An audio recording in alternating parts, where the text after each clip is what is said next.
in all reality. This one is? Yeah, you're right. That wasn't supposed to be on. Let me see what the power looks like.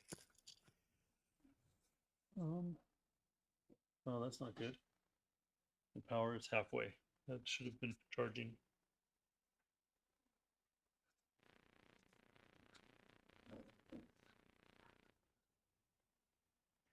It's going to charge. Well, we'll do what we can. Let's get you. I might have to switch to moments later, but let's get this situated for you.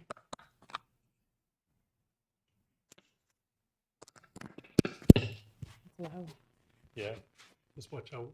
Just stay away from walking underneath the speakers. And I can lower it too. Go and grab that.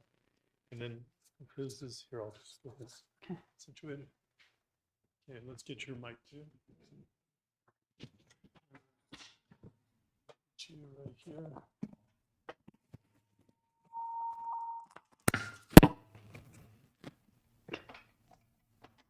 You go ahead and say something. Good afternoon. Perfect. Okay. You go ahead and say something. Oh, okay.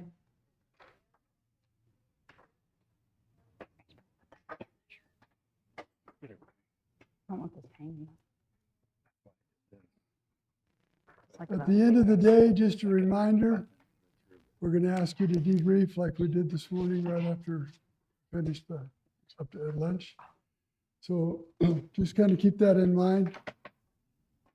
So we're watching for the epiphany.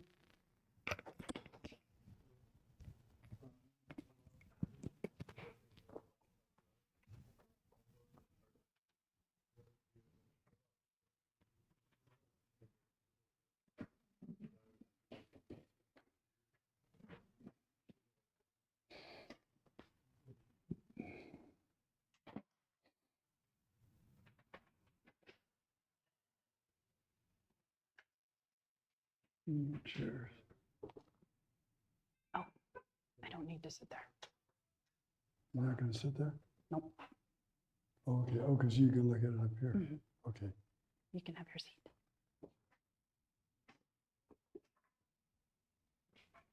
All right, here we go. So everybody have a good lunch. So those of you, he already said probably if you haven't finished, I mean, we don't care if you're still eating if you need to. Okay, the next thing, the second half, we're going to talk about some different things. We're going to talk about mindset.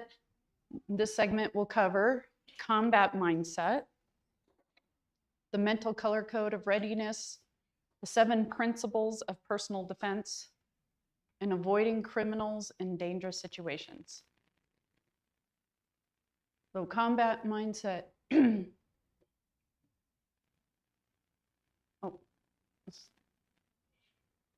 Okay. So this is the 3 cornerstones of our school, of our business. You got the combat mindset, marksmanship, and manipulation skills. Who could tell me, or who wants to guess which one out of the 3 is the most difficult to learn? Combat mindset, yes. That is the most difficult. First, you have to accept that you could be a victim. And we personally have had some people tell us, well, it sounds really cool what you guys do in the training, but I just cannot bring myself to go through the training because I would have, then that means I would, I'm thinking I believe I could become a victim, and that's just too scary.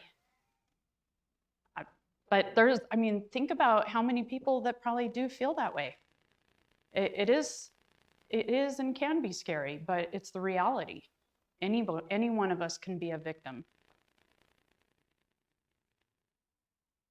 And of course, you want to have all 3 in balance to win gunfights.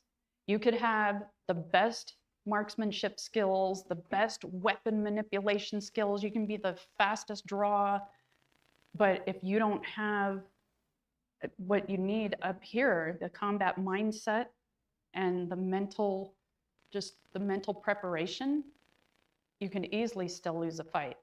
We mostly fight from what's up here. Then we use the tools, and then you only rise to about 50% of the level of training that you have. So when you add in weather conditions, stress, you know, and the scenario that you never pictured in your mind, you're lucky if you revert back to about 50% of whatever your training level is. So the mental color code. So there's 4 different color codes that Jeff Cooper came up with. Did you talk about Jeff Cooper in the beginning? Yeah. Okay, so you guys have heard about Jeff Cooper. So he took the military has something similar, but he took what the military has and came up with these 4 different color codes. White, the mental color code for white is sleeping only. That is the only time we should, and even at that, if you are better prepared, you know, then you're maybe not completely in white if you're prepared. Yellow is caution, general alert, just every day being aware of our surroundings. From the time you get up until the time you go to bed, you always want to be in condition yellow. And it doesn't matter where you are, even today, right now, you know, just looking around, occasionally looking outside, just always being aware of your environment. If you're somebody who always pays attention to details, you notice every little thing, smells, sounds, all of that stuff, you have an advantage. But you can learn and make these things part of your character. Just some people they have a little more work to do in acquiring these things and learning these things to where you don't even think about it. It's who you are. It's part of who you are. Now, orange, you're in high alert. So you've been in condition yellow all day, and now something has alerted you, and kind of that's now where your focus is. You know, for example, we're in here and having class, but you look outside and now all of a sudden you see a guy in the parking lot, you know, looks like some shady character, maybe he's out there yelling. Now, all of our focus should be on him. And now you're investigating that situation. And you're formulating plans. Now it's like, okay, what are we going to do? Right now he's outside, but what if he comes in here? And then what are you going to do? We're making plans on our focus. And then red, it's the mental triggers are set. So when we've made plans, we say, okay, if this person does this, then we're going to do that. And then if they do C, then we're going to do D. And this is where you carry out your plan, whether it's just, okay, I'm calling the police, or you're actually engaging that person or that dangerous situation. So any questions about the mental color code? So these are kind of conditions of awareness and Yes. what else? What are we always talking about? Alertness. Oh, yeah. Awareness and alertness. These colors signify different levels of awareness and alertness in your environment. And it comes from DEFCON, the military DEFCON system, if you're familiar with that. So the military has different levels of readiness based on whatever's going on in the world. You know, China's doing this, Russia's doing that. So we moved up to, 2 levels kind of thing. So it's the same thing for you on an individual basis. And but the colors just sort of define the different categories. If that helps a little Okay, principles of personal defense. Do any of you in here hunt? Hunters?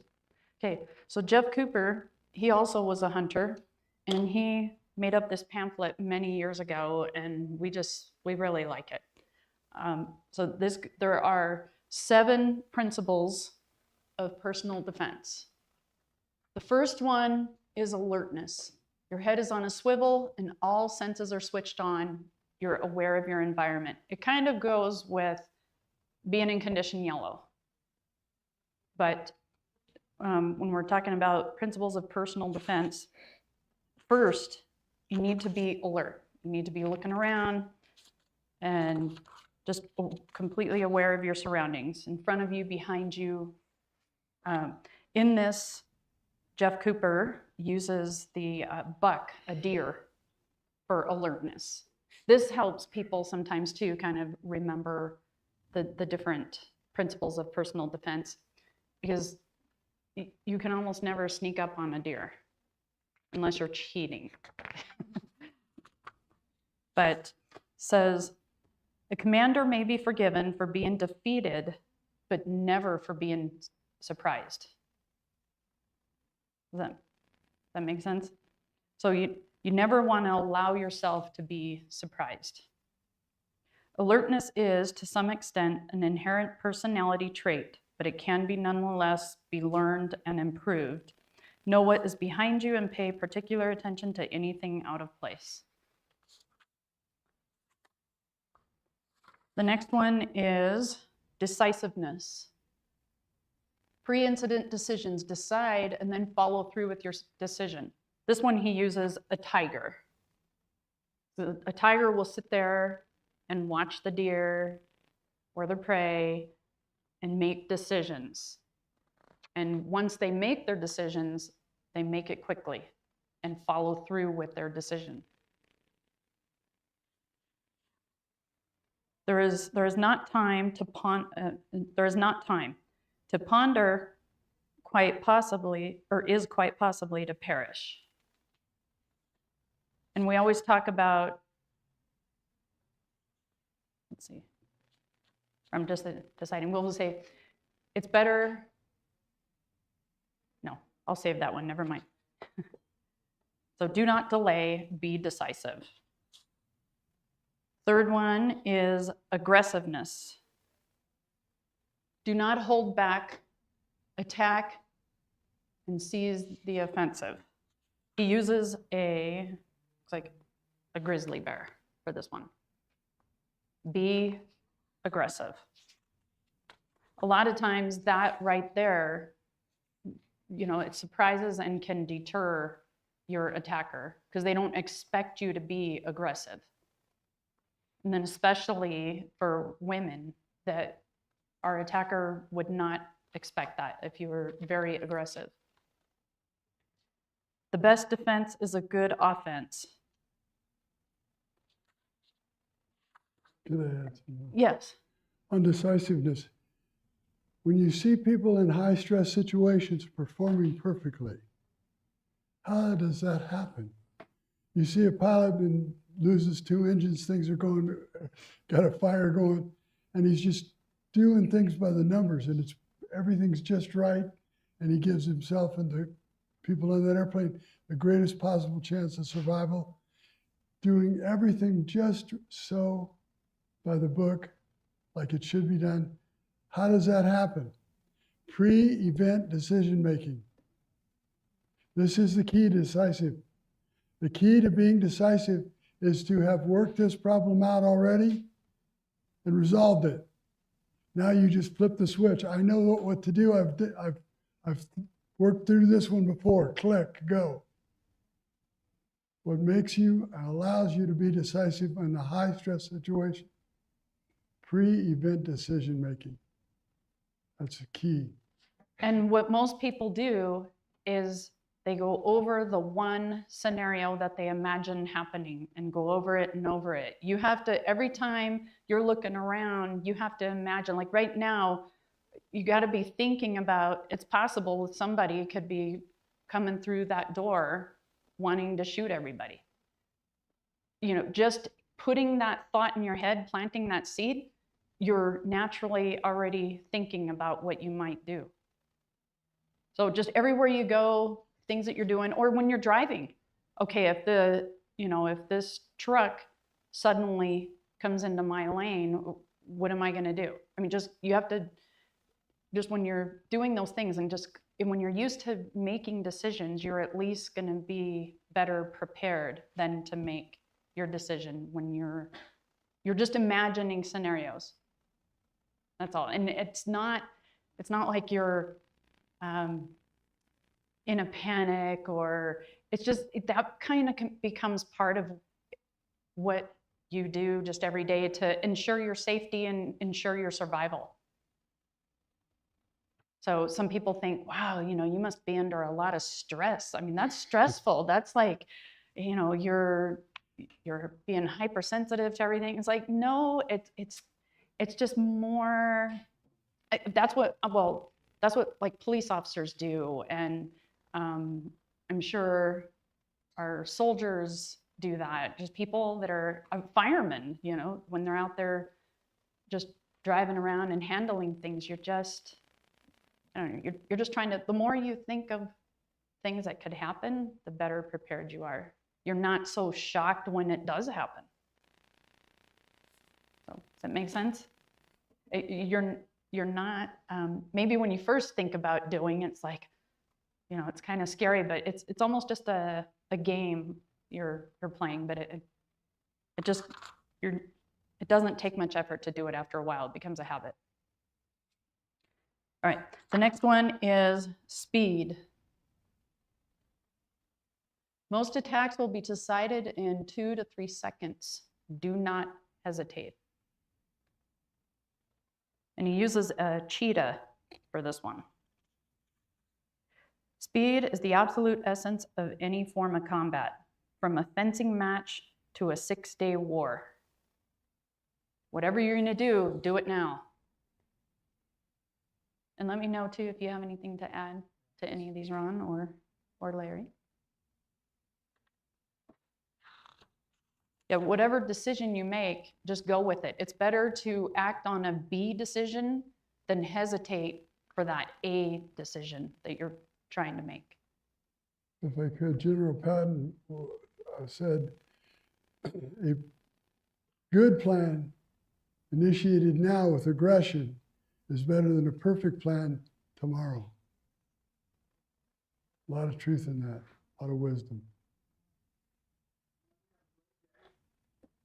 Okay, next, coolness. For coolness, there's a mountain goat on top of a big cliff. What would happen if he lost his coolness as he's climbing up this steep mountain? Yes, panic kills. You must keep your head. If you lose your cool under a deadly attack, you will probably not survive to make excuses, he writes. And don't lose your head when everyone else around you is losing theirs. Keep your coolness. And that, just like Ron said, panic can kill.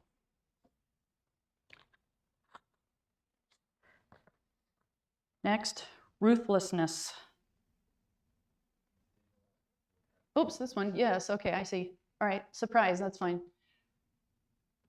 Surprise, element of surprise. So being aggressive, that's part of the element being surprised. Fight, resist, run, shoot, attack, bite, kick, do everything you can, because most people, when they are attacked, they're in shock.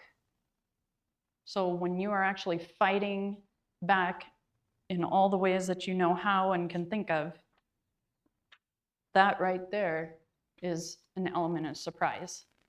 And or just, engaging instead of running away. That's an element of surprise.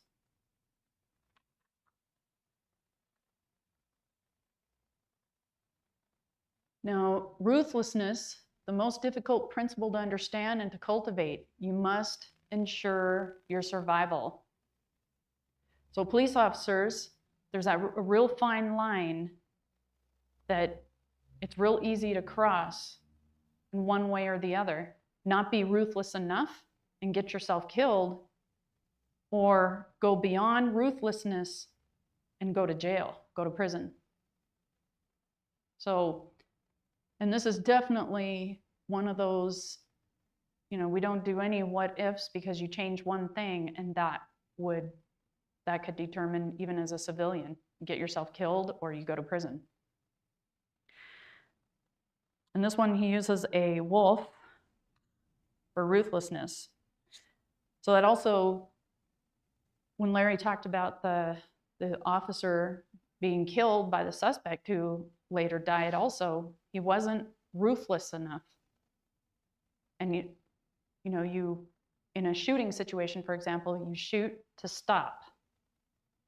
We're not allowed to punish or get revenge. That's when you cross the line of being ruthless.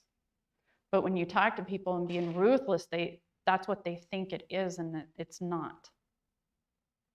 So, like I said, it's a real fine line there, but you must be ruthless to ensure your safety. Even if you get in a fight with somebody, a fist fight with somebody, you need to hit harder and more to make sure that he can't get back up and come back at you again.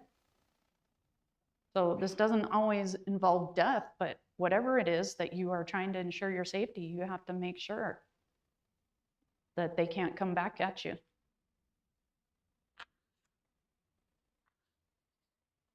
And I think, are we missing one? Nope. No, these are it. Yes. But Joe, you want to the photos and stuff? do what about the On photos? ruthlessness? Oh, yes. Okay, yes. Larry's going to talk about, did everybody get this down? Oh, the element of surprise, which one? What was it? Oh, yes. Like the eagle or hawk, yeah. Element of surprise, right? That's a good one. Eric Hartman shot down, was it 400 and something planes? Ron?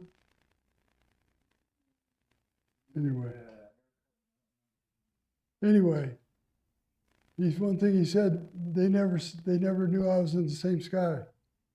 And those, he was always able to take them by surprise. He's coming from below or above, but always from behind. Predators tend to attack from the rear. And when you're watching your own safety, one of the things you want to really watch is over your shoulder. Because typically, predators will attack from behind.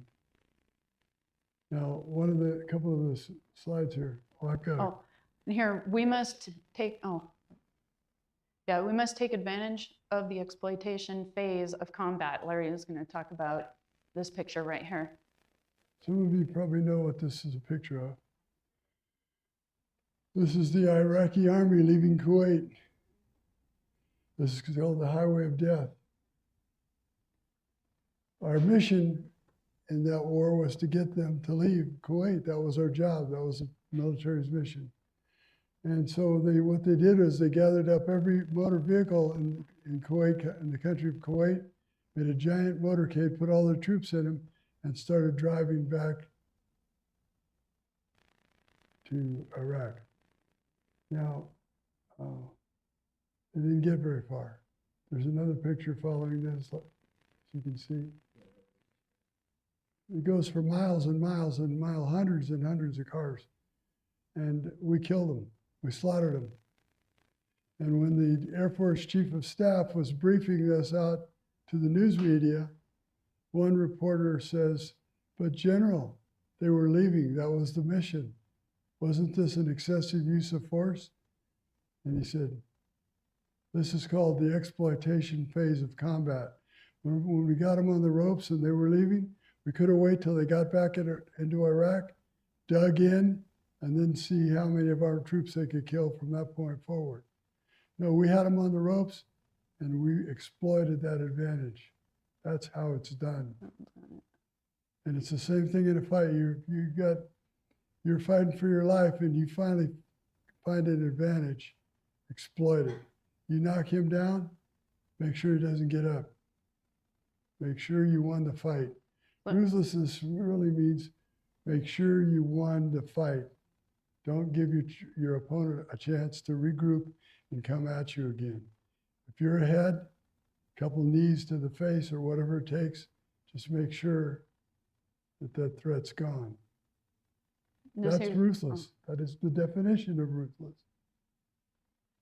And then just a couple pictures of anybody who watches the How many of MMA you fights. watch UFC? Anybody watch UFC? That's on your homework list. One thing you'll see, one fighter knocks the other fighter down. Does he back off and wait for the guy to get up and shake it out? No, what does he do? He's going to drop down on him. He's going to look like a machine, like a jackhammer. And he's going to pound that guy until the ref pulls him off. That's ruthless. That is a ruthless thing to do. But he's not going to step back and wait for the guy to come at him, and maybe next go around he loses. If you get the advantage, exploit it. Make sure you won. Okay. Good. And we did talk about these. There's no second place winner in a gunfight. Bill Jordan, U.S. Border Patrolman, and the famous gunfighter. Okay, so any questions before we go on to the next topic of avoiding dangerous situations? Any questions on what we talked about? Okay. Avoiding dangerous situations. Look in the back seat before entering your vehicle. Always make this a habit. You own a pickup truck, look in the bed of your truck, look under your vehicle, look around your vehicle. Especially in certain places. You're parked at a mall, it's 9 o'clock, you had to park way out far and now most people have left. Just, it's always a good idea. And we talked about look under. When stopped in traffic, maintain a maneuver space between your car and a car stopped in front of you. Why would we want to do that? What are some things that would be beneficial if we do that? If Yeah. we had to escape or move or get out of danger, we're too close to the other car, we could be trapped. Oh, sorry, microphone. I just said if we had to escape or get out of danger, get out of the way, if we're too close to other cars, we could be trapped. Yeah, there was a rash of these suspects taking tire irons and smashing people's windows in, trying to get in their vehicles. Do you remember that? We were seeing a few videos. Gosh, it was probably, I don't know, about 8-10 years ago. And these people were boxed in. They couldn't get out of the way. And these suspects were, climbing on and into these people's vehicles. So, yeah, for a lot of reasons. Or you leave enough space in front of you and you see 2 cars behind you, the guy coming 50, 60 miles an hour, and it doesn't look like he's going to stop. You may be able to pull out of that lane and onto the shoulder and avoid being rear-ended. So just a lot of reasons it's a good idea to make sure you have some space. And that is what police officers do as well. We never allow ourselves to be boxed in by other vehicles in our black and whites. You always leave space. Oh, by the way, a lot of people think a half a car length. You want to leave as much space as possible short of someone being able to take it, get in there and fill it, right? In other words, if you leave 2 spaces, somebody will get in the middle of it. But you want as much space as you can short of getting another car in there so that you got some maneuver space. You could go up on the curb, you could go into the left turn lane and run the red light. A lot of options are there for you, but how much space you have is going to determine how many options you have. So a lot of people think of that as just a very short space. We want quite a bit of space in there. And it is difficult to do when you're in traffic, and you just do the best you can. It's not going to be 100% when we're out there driving, but just all kind of keep that in mind. Develop that habit now. every time you stop, make sure you're leaving out of our. Wait. Just kind of try to make that a habit, practice it. And yeah. I just said, try to make that a habit now, right? When you leave today, anytime you stop in traffic, leave about a car length between you and the car in front of you. So it becomes habit, and then you really don't have to think about it after that. Okay. So do not park next to a van. Vans are a favorite kidnapping vehicle. They have been for many years.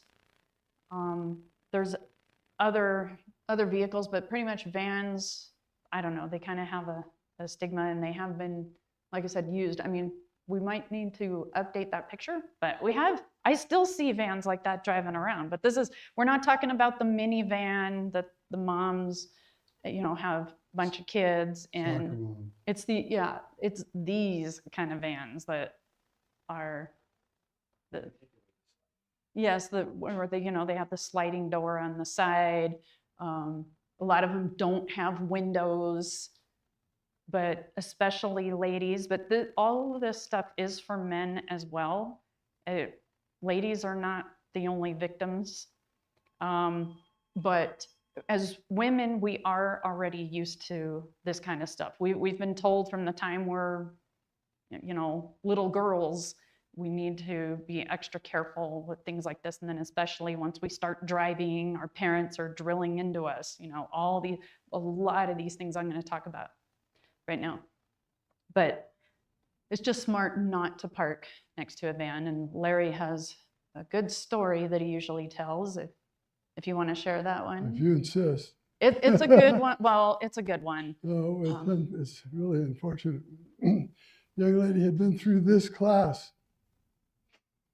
and she goes to visit a doctor on a day at the hospital where there's generally not people coming and going. It was a private, some kind of a private exam or whatever it was.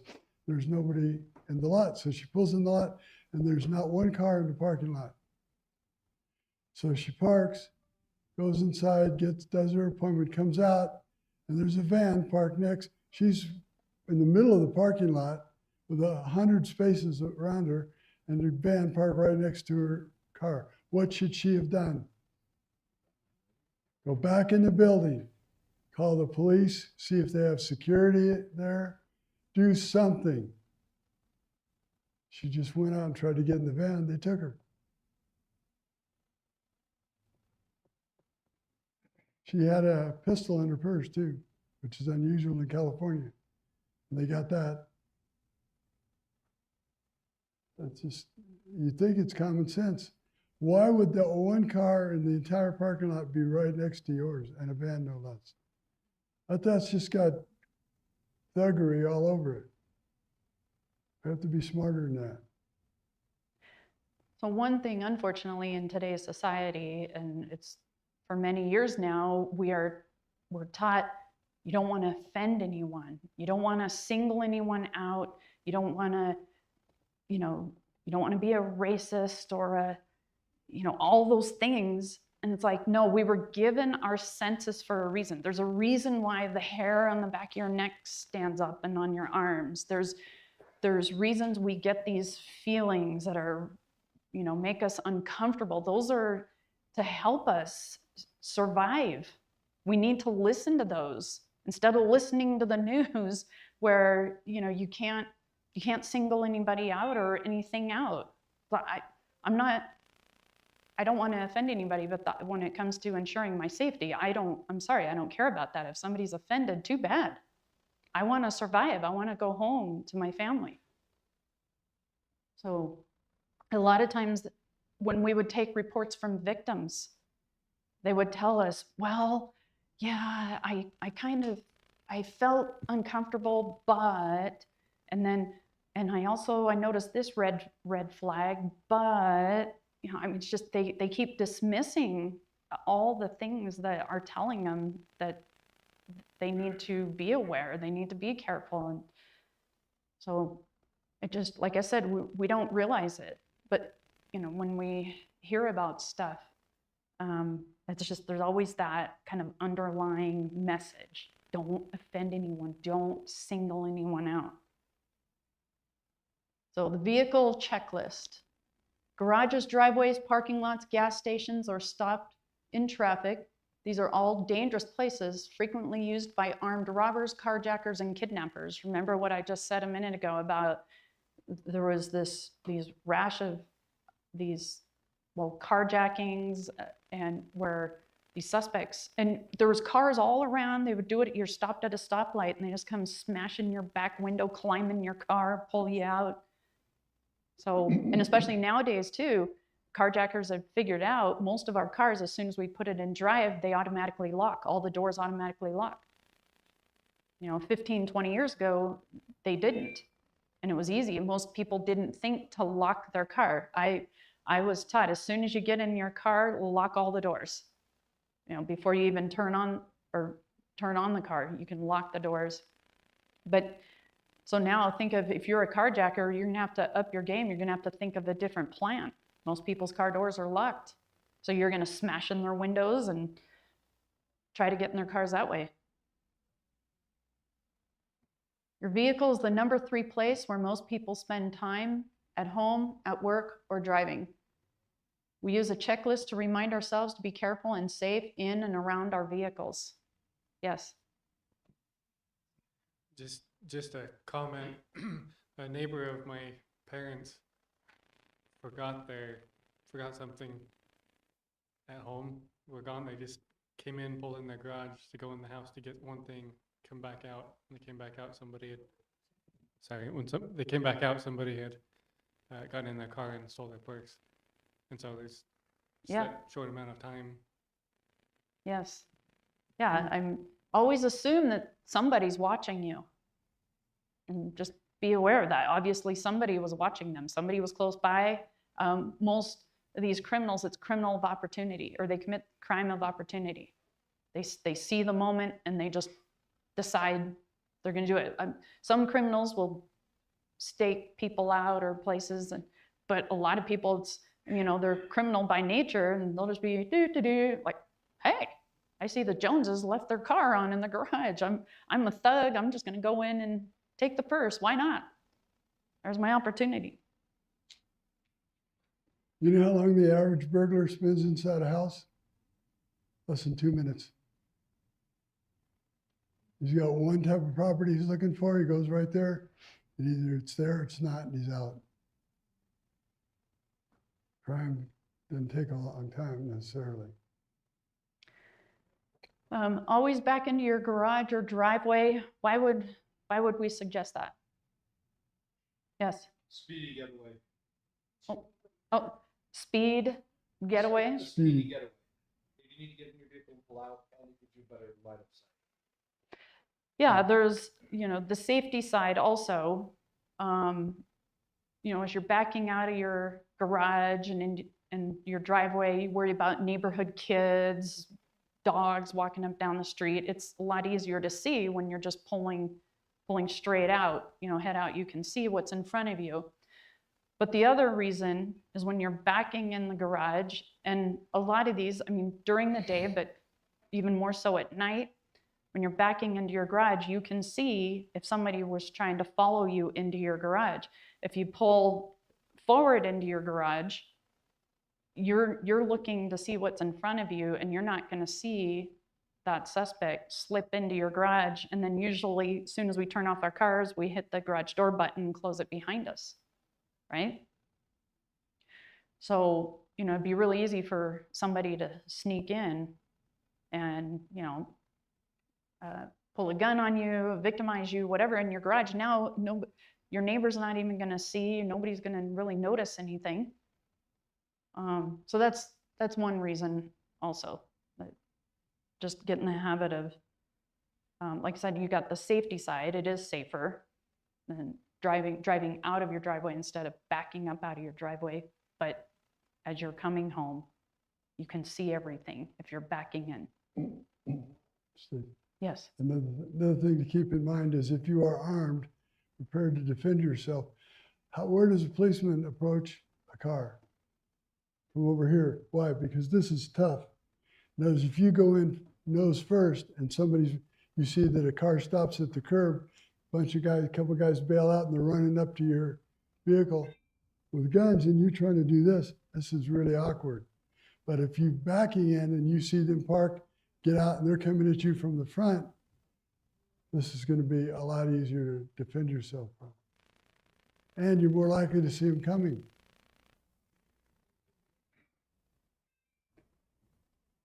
Okay, so people approaching, they're easier to see. Shooting in the front is far easier than shooting to the rear when seated in the vehicle. Observe the space under and around your vehicle.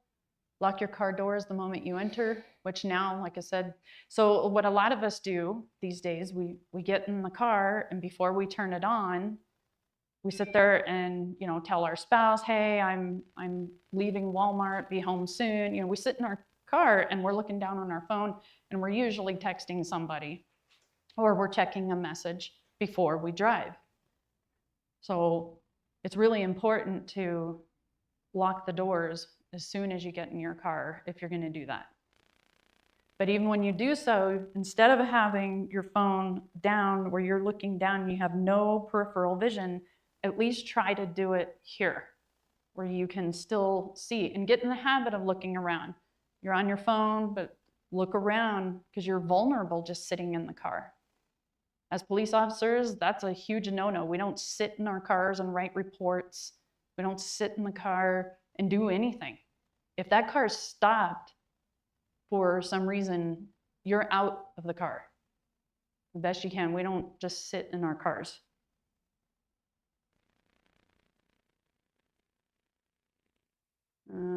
So start the engine and put the car in gear, holding it in place with the front foot on the brake. Scan your mirrors for anyone approaching. And when you can, stay off your phone.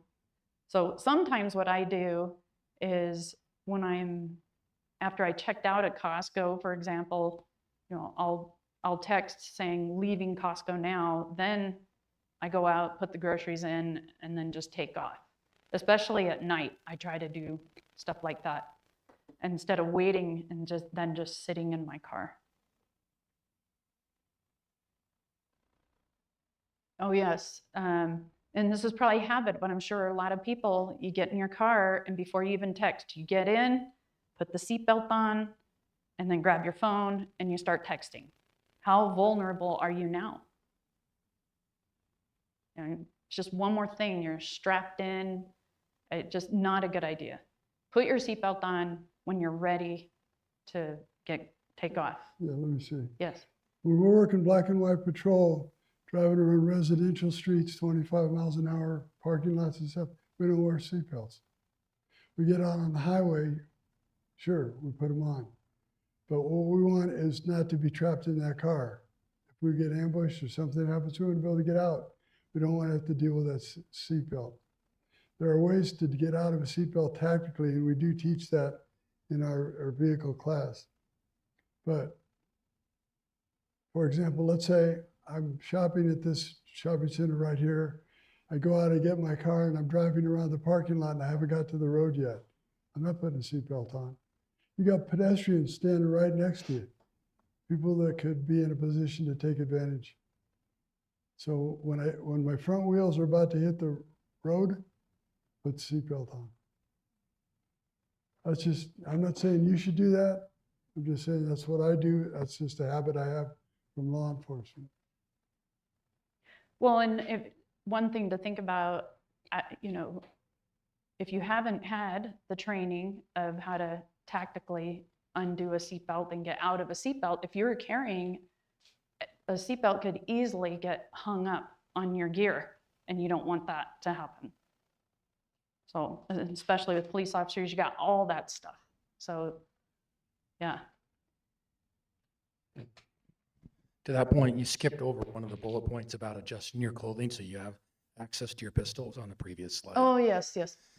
Oh, wait a It's on the minute. previous slide, so it's about 6 points back.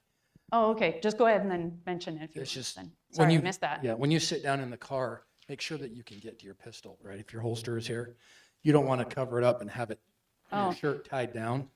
And then after you put the seatbelt on, it'll say check it again. Mm-hmm. Okay. There. Yeah, check your access to your pistol with the seatbelt on. You can make sure, like, just like Ron said, it's not all covered. One thing, if you do that, if you make a habit of getting in the car, taking your jacket or whatever and putting it to the inside of your pistol, so your pistol is very accessible, right? Don't forget when you go to get out of the car to cover your pistol back up. I've done that a couple times.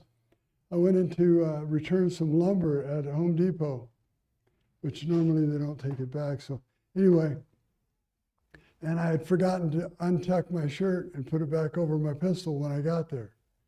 So I walk in and I'm standing in line for customer service, and finally I get a manager and he's not sure, so he calls another manager.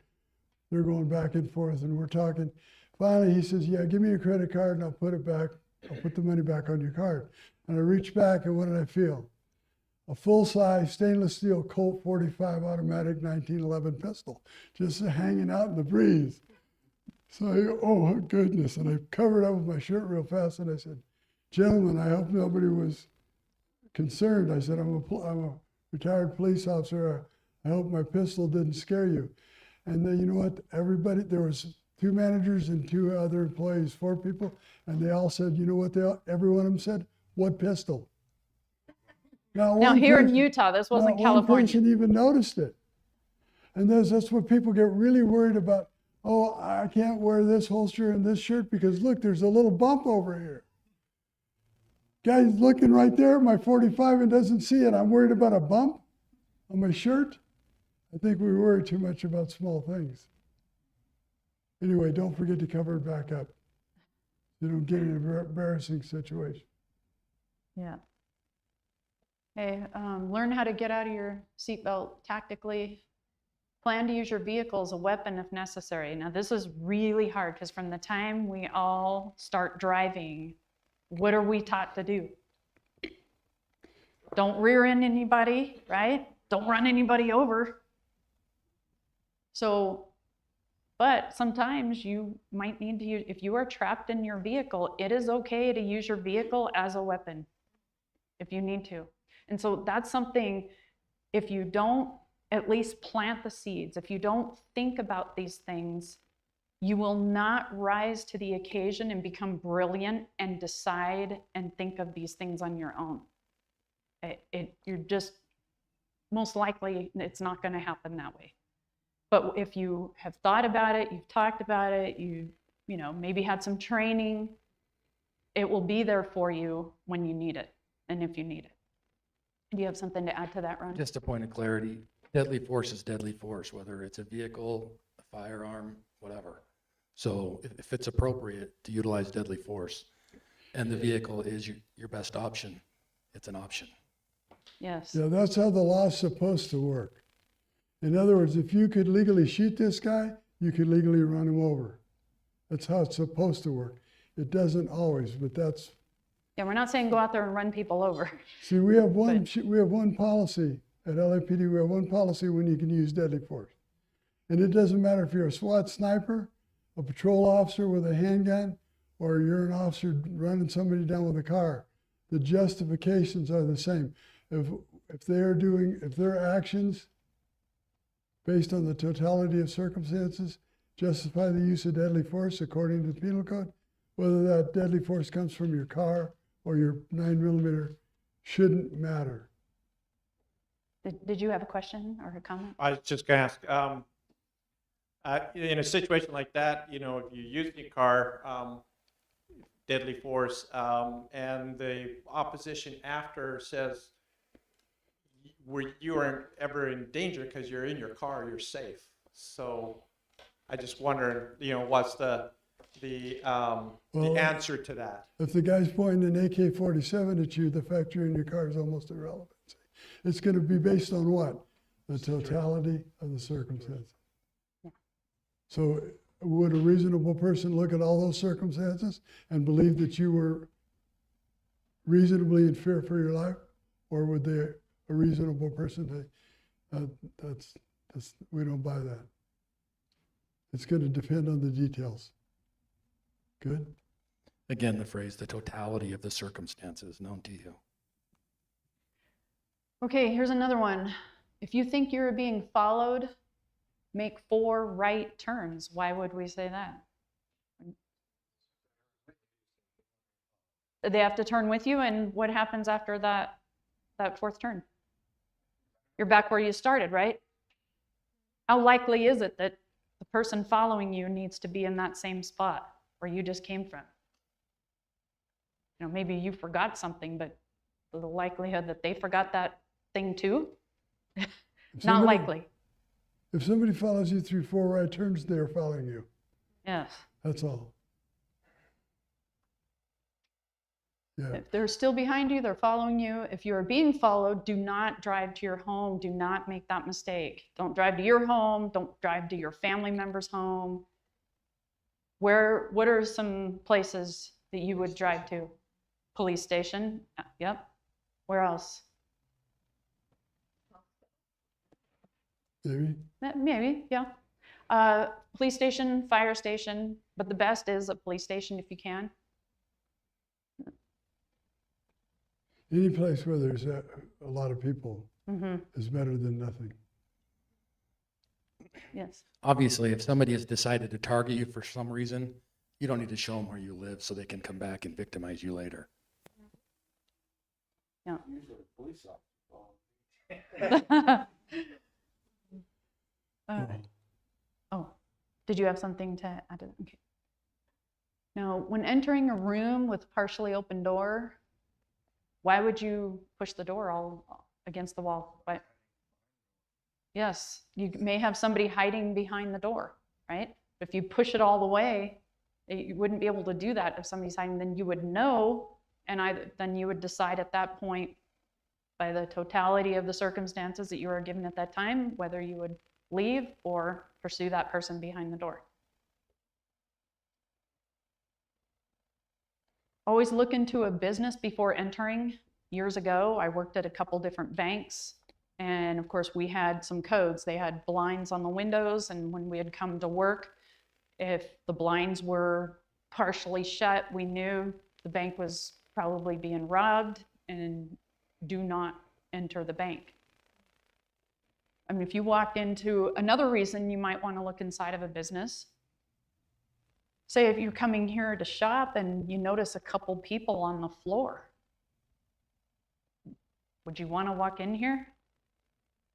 They could have just been victims of a crime, or there could be carbon monoxide poisoning, you know, something. It doesn't always mean that there was a crime that necessarily occurred, but just safety reasons. It's like, that's not normal.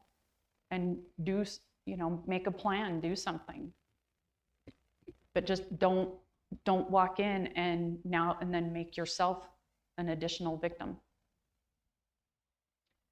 When walking, put your back to a wall wherever you stop. How many times, especially these days, I mean, it used to be pretty bad years ago, but now with the cell phones, everywhere we go, grocery store, amusement park, it just doesn't matter, the streets, you see people doing this. And then they just do, they'll stop and their head's down. You know, Or they might walk directly into traffic. Oh yeah, how vulnerable are they by doing that? If you're gonna stop, imagine the whiteboard being a wall. If you're gonna stop and you need to answer your phone or do something on your phone, step aside. Now you got your back against the wall. No one's gonna come from behind, and then do what you gotta do. But don't leave yourself in a position of a vulnerable position for somebody to just come and up behind you. Again, if you're going to look at your phone, do it up so you can see to the sides. Yeah, try to do everything up here if you can. Don't allow yourself to be surprised. Most of the time, you're going to be surprised from the rear. Keep your head up and appear alert. Back to condition yellow. Even when you're driving, okay, I'll get to this one real quick, but one thing I want to mention. How many of you, when you drive and you're stopped in traffic, actually look over to the drivers next to you. Okay, good. You're at an advantage. But when you look over, how often do other people look back? Almost never. Almost never. It's just, it's a good idea just to always do that, because you will then do that. You know, you're standing in a big crowd, you're standing in line. What do most people do? I don't want to look at anyone. I'm just going to look at my phone. You know, just, no, I mean, look around for a lot of reasons. Just being alert, looking around, making sure nobody's giving you a serious stink eye, you know. I mean, they're debating on whether they're going to do something to you or not. But just, and for so many other reasons, not always thinking that somebody's going to attack you. It's a good habit for like an advantage. You're in a big crowded place, you're I don't know, again, you're in line for stuff, and all of a sudden, way over there, you see they just opened up a whole new line, you know, and it's like, it's to your advantage. It's like, all right, we're gonna work our way over there because it will take 5 minutes instead of 2 hours in this line, and nobody else is paying attention, so I'm gonna go over there because that guy just opened his window. You know, just things like that. It's, always use it to your advantage. Keep your shoulders back and appear self-confident. Now, who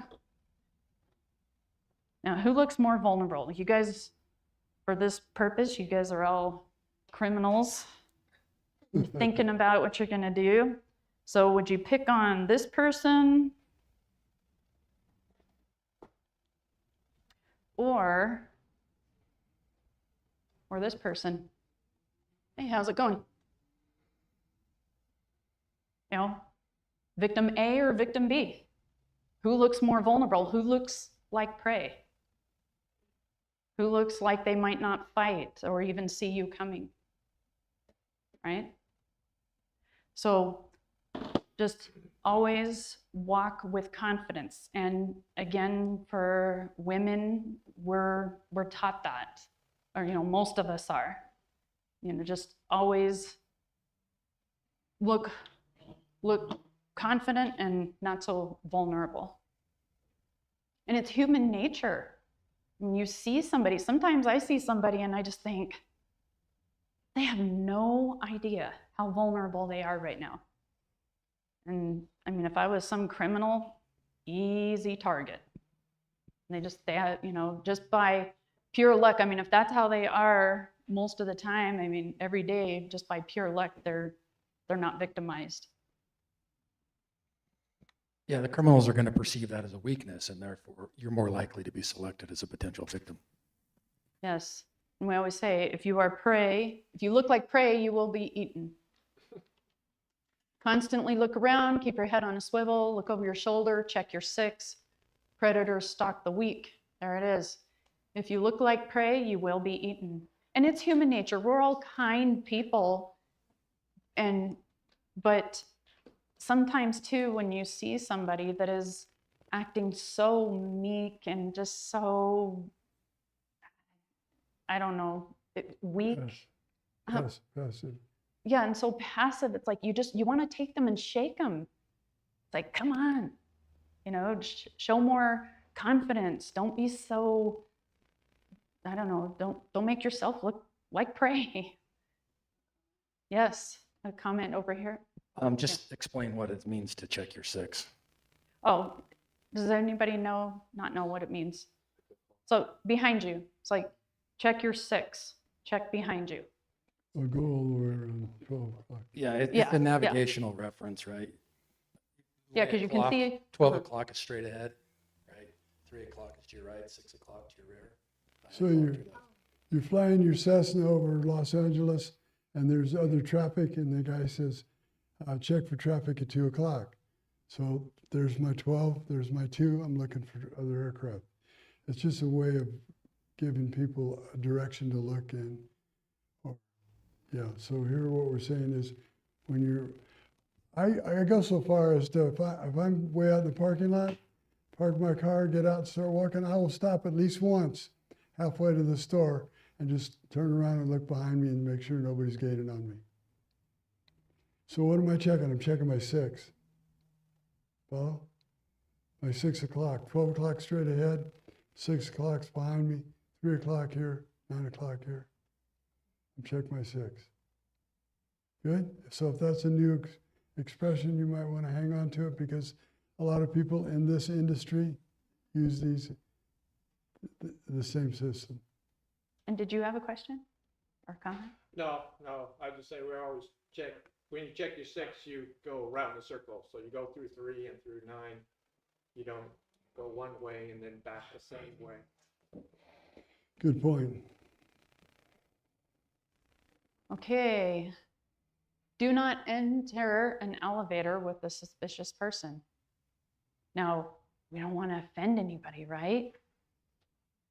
Well, again, to ensure my safety, sorry if I offend you, but if I decide not to get on an elevator with somebody or a group of people, I don't have to.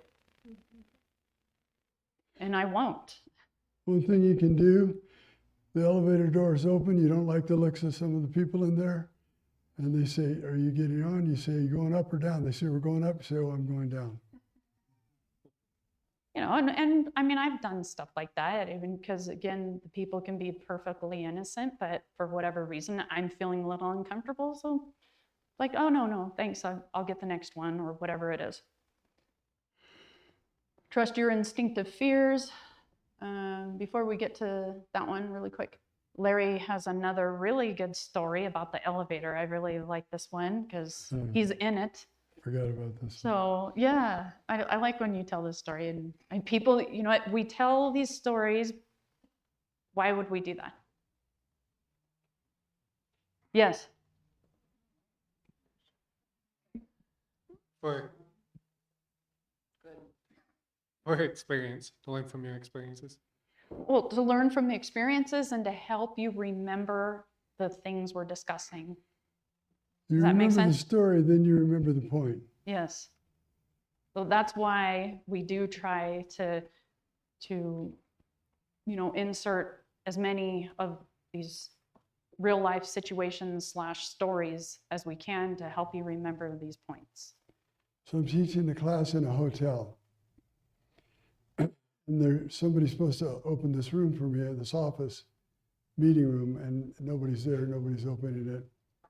I'm running around trying to find an employee. And I'm trying to remember now, I haven't told this in so long, but anyway, I see this lady that's got a plastic badge. So I think she probably works here.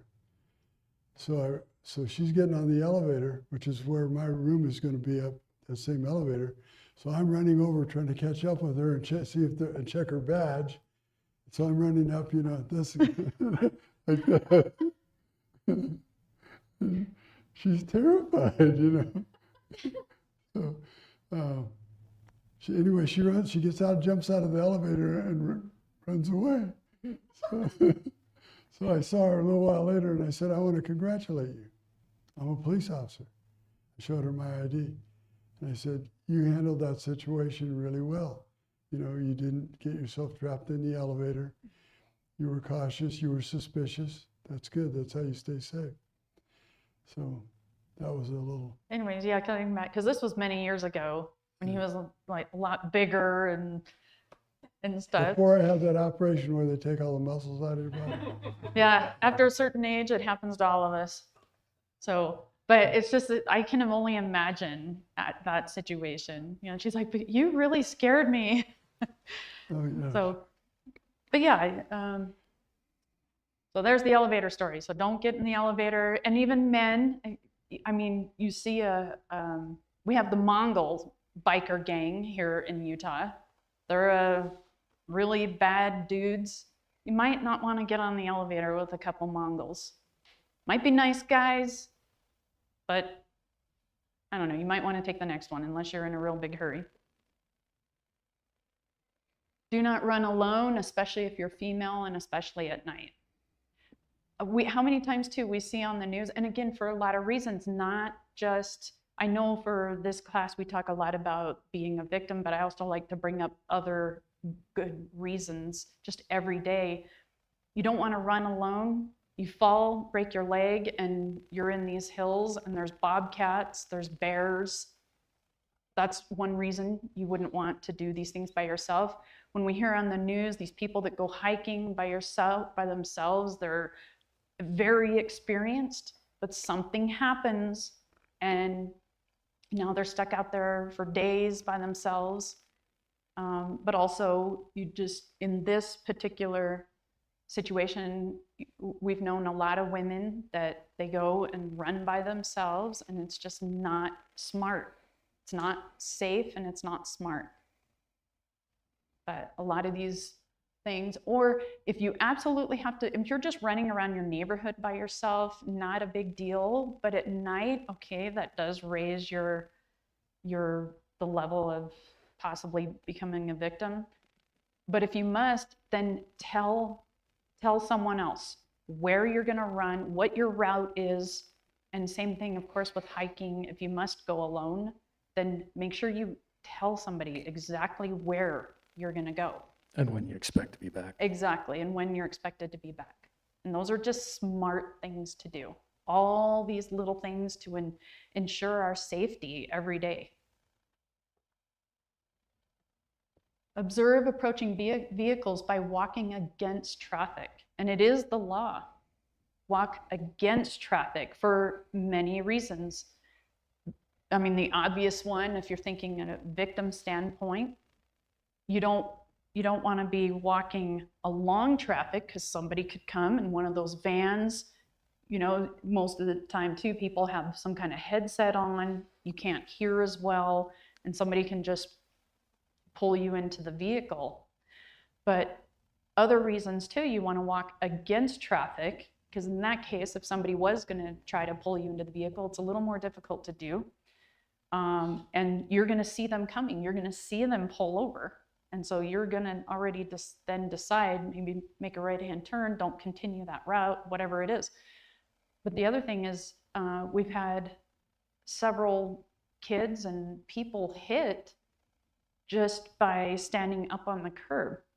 You know, somebody falls asleep at the wheel, or they have some kind of medical situation when they're driving, or they're drunk or drowsy, and they end up on the curb or on the sidewalk. So that's why you always want to walk against traffic. You can see the traffic coming, and if something like that were to happen, then you can react to it. It's not too late. If there's no sidewalk and you have to walk on the shoulder of the road, by law, you have got to walk on the side of the street where you're facing oncoming traffic. If you're walking on the other side of the street with oncoming traffic coming up behind you, you can be cited. That's how serious it is. This is it's not a small thing. You ever noticed about every other day on the news, we get somebody in this area gets run over, somebody in the greater Salt Lake area gets run over, pedestrian. It's like a couple times a week.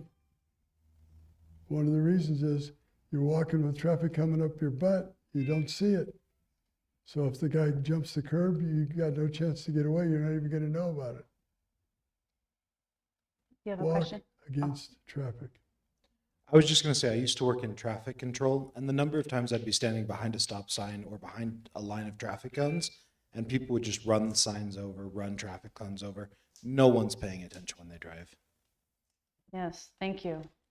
You could be distracted by phone, text, whatever, any number of reasons someone's distracted. One other point, which goes back to the principle of personal defense alertness. If you're alert and you see something, the sooner you see it, that provides more distance, and that distance buys you time, which gives you options to react to the situation. Yes. So walk wide around corners and away from alleyways. Why would we say take a corner wide when you're walking around a building, for example? Why would you want to do that? So Perfect Yeah. place for the bad guy to hide. exactly. Perfect place for the bad guy to hide, gives you more time. Yes.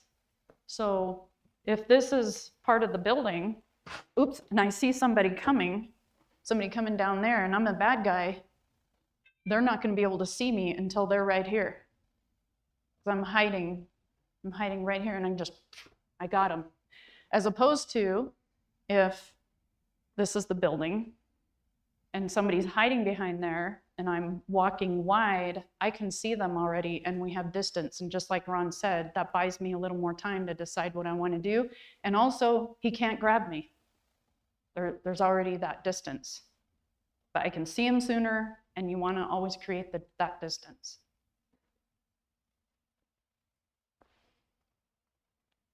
And walk on left facing traffic, just signs we've seen. Oh, here's another really good one. So there's a lot of these different things we're talking about. If you can remember one out of this whole group today, this one is probably the best one. Why would we not want to open doors for solicitors? Yes. Yes, at home. Well, one big reason is because a lot of people they're scoping out the neighborhood, scoping out your house, right? They come in and they're pretending to sell something, and while they're doing that, they're figuring out how to get into your house, what you have in your house, and I mean it could be future attack or right there on the spot. Yes. Criminals pose as solicitors. Exactly, that was what you're saying.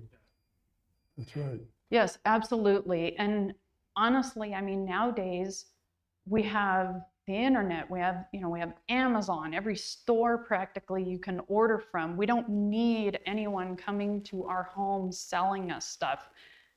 Even all these pest control companies that come out. I mean, we can all go online and look up pest control companies in our area. We really don't need them to come to the door, but some people still come to the door, but for the most part, like, you do not want to open the door for any solicitor. And when I did a study on this, what I found out is a lot of the girls that come to the door, they're actually really amazing personalities, they're good-looking people. It's not like the person you think where, their teeth are falling out and they're all, tattooed everywhere and stuff like that. A lot of them are very charming. And they just find it a kick to break into houses, or they're drug-related or whatever it is. But they're very, very charming. That's how they get by in life a lot of times. Yes, they're very, very good. Again, good point. Our criminals do not look like, they don't always look a certain way that we expect them to look. And I think it's just even more so nowadays. We have a lot of, there's so many different kinds of crime nowadays, and it's amazing that the kind of people that are committing these crimes, just like what Marcelo said. I mean, a lot of them, they don't fit the stereotype. So Sometimes they are large, overbearing characters. Sometimes you shouldn't open a door for a solicitor. oh yes, would you like to Okay. add Larry has another So good personal there I was, experience? surrounded, plaque so thick you could walk on it. So somebody knocks at my door. It's raining outside. It's nighttime. I'm assuming it's my wife at the time, and my oldest boy coming back from the grocery store, probably with arms filled with bags of groceries, wanting me to hurry up and get the door open for him. So I run up to the door, I pull the door open, and it's not them. And there's this guy standing there. He's 7 feet tall. Big guy. I don't mean, he wasn't like a rail or something, he was just a big monster. And he says, is that a fire I see? Because I had the fireplace going. He wouldn't be invited in. He had stuff he was selling, solicitor, right? I said, yes, it is, but it's safely contained in the fireplace. What is it that you want? He said, oh, you're a police officer. How did he know I was a police officer? I wasn't afraid of him. He makes his living intimidating people into giving him money for products they don't want and will never receive. So he says, oh, you're a police officer. So what happens? None of your business. I don't buy from solicitors. You need to go. And he says, all right, but you need to step back because I'm going to bend over to pick up my stuff and I don't trust you. I said, I'm not going to tell you what I said. It was a salad I of said, you words. blank, blank, you better get your shit off my porch. And he steps back and he takes a boxer stance. He starts bouncing on his feet a little bit and he goes, I got some bad moves. I went, so do I. So I just drew my pistol to the guard, took one look at that, it's gone. So I call my next door neighbor to warn him. I said, and Don's 6'4", 240. He's no small guy, my neighbor. So I call him, he says, oh yeah. He said, he was here before he came to your house. Well, thanks for not warning me. He says, I was so terrified. He says, he forced his way in, he pushed his way into my house. He said, I was so scared I gave him $20 for products that I don't want and will never see, just to get him out of my house. So I called the police. I said, oh yeah, that's how he makes his living. Intimidating people, scaring them. I said, taking the property of another through force or fear is the definition of robbery. Why is he not in jail? Well, he wasn't. Anyway, he knew I was a police officer, but what he didn't expect was that I'd be wearing a gun at home. I know hundreds of police officers, and I got to tell you, most of them don't wear a gun at home. So that was a surprise. Anyway, that was that story. Is that good? Mm-hmm. Okay. So that will help you remember, don't open doors for solicitors. We also had, quite a few years ago, we had a woman come through this class that about 25 years prior had opened the door for a solicitor, someone posing as a solicitor, and regretted it for the rest of her life, and she had to live with that. He came into her home, did bad, horrible things to her in front of her two nephews that she was babysitting that day. And, you know, sometimes there's worse things than death. And, you know, it really was a problem for her for the rest of her life. And anyway, so this posed solicitor wanted to use her telephone. You know, so this was 35 years ago, at least. So what do we don't open doors for who? For anyone that we don't know. Solicitors, people posing as solicitors, yes.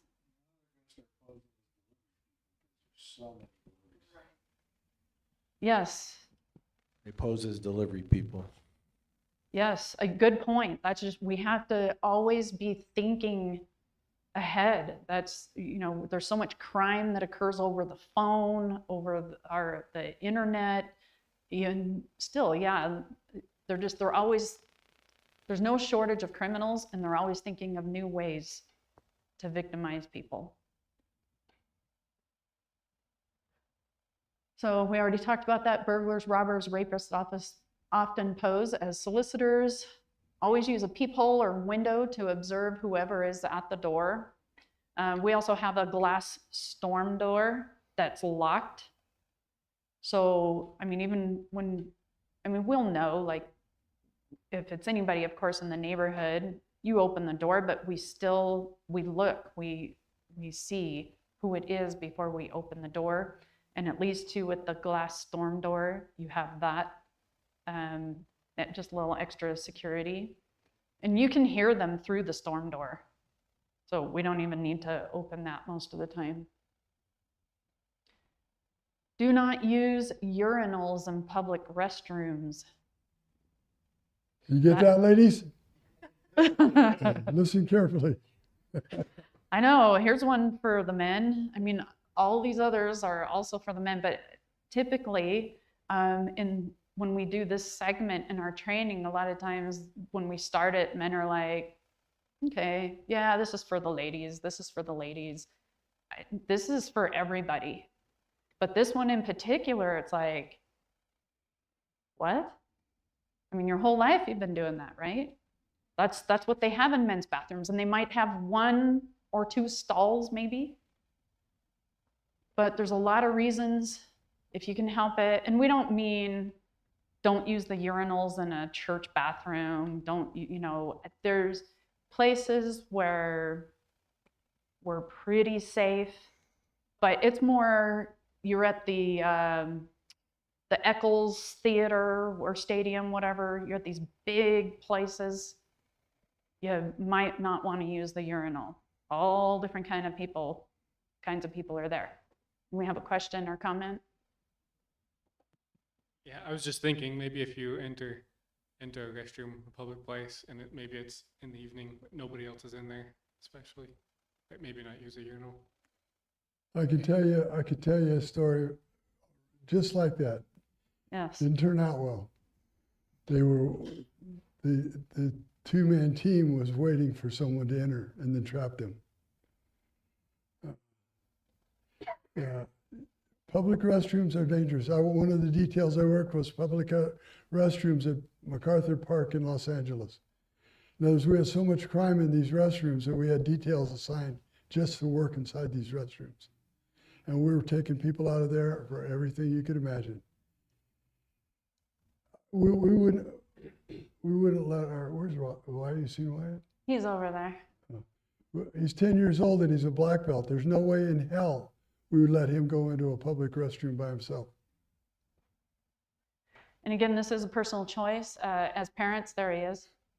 You know, I'm sorry, ladies, but he still goes into the ladies' restroom with me when we're at Walmart, Smith's, any of these places. He still, or if Larry's with us, then they go together. But if it's just Wyatt and I, my son goes into the ladies' restroom with me. They have stalls. He's not going to see anything. But I'm not going to let my 10-year-old son in a men's restroom in public somewhere where I don't know anybody. So it's another small thing you can do with your children just to ensure their safety. If something might not happen to them specifically, but they might see something that they shouldn't see. So anyways. Well, the first thing you do when you go into a restroom is push the door to the wall, right? And no, Stacy touched on that. That's a big deal. In fact, an officer that I knew, I'm trying to think of his name now, he's long since passed away, but he was going into an apartment looking for a guy. He pushed the door open about halfway and walked in, and the guy was behind the door and got the drop on him. And he won that fight, but he was lucky. So if you push the door all the way to the wall and there's somebody waiting to take your back, you're going to feel it. You're going to, you know, if you push it good and hard, you might hear them moaning or groaning, right?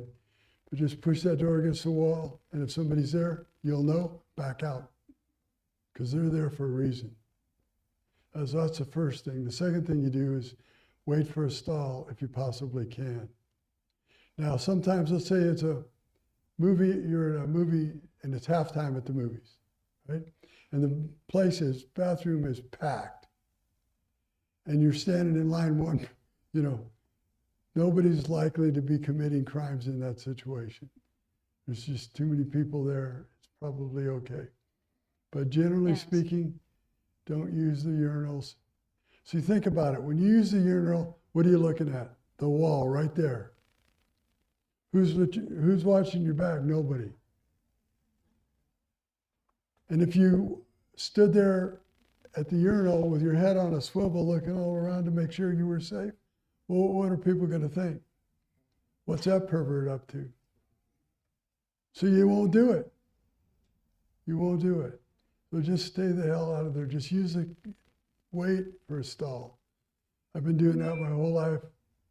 You can do it. It's not that difficult most of the time. And again, use some common sense. And like I said, you know.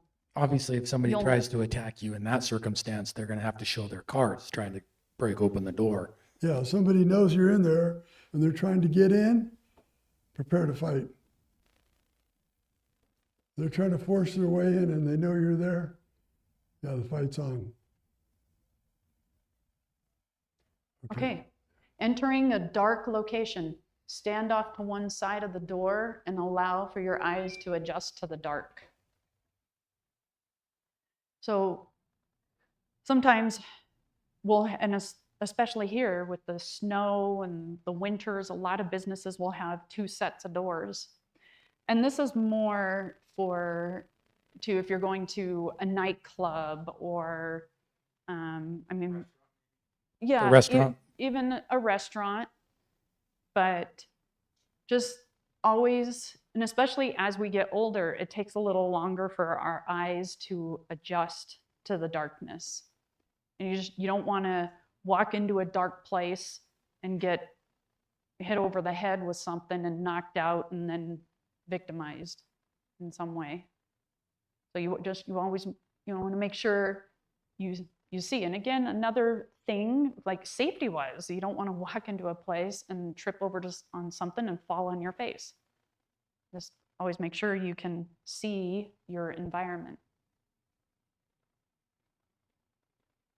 Oops. There's that one. Okay. Avoid contact with strangers on the street.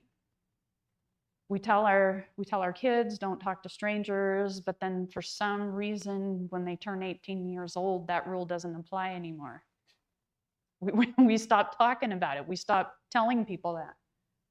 But it's everybody here in Utah, for the most part, so trusting, so nice. Even the little kids. When you go to California and you're in a neighborhood and there's a bunch of kids, they won't even look at adults. They won't talk to you. They won't look at you. You say hi to them, and half the time they run away.